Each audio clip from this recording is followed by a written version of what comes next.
Šodien ir 31. jūlijas un vakar nakti atgriezos no ārzemēm. Netālu no šīs kūtas dzīvoju, no šīs fermas.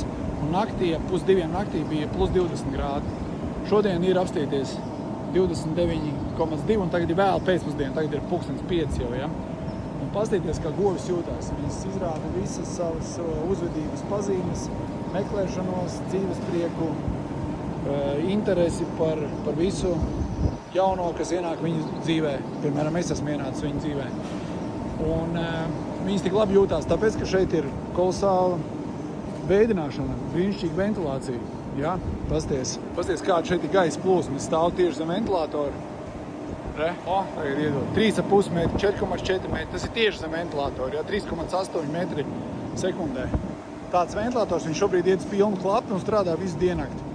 Lai dzesētu govis, šajā saimniecībā slauc 35, 37 litri vidējais izslaukums. Šajā saimniecībā ir ļoti daudz baro rupjo barību, maz koncentrātus, govis tur uz dziļiem pakaišiem, kur ir daudz mitruma, daudz mēslu, un līdz ar to šeit parasti būtu slikts gaiss. Bet pateicoties lieliskajai ventilācijai, apsies govis izrāda interesi, dzīves prieku, pasties vienāk, runāties un jūtās lieliski. Ļoti daudz piena, un pat šajā karstajā laikā viņas necieš no karstuma. Čau!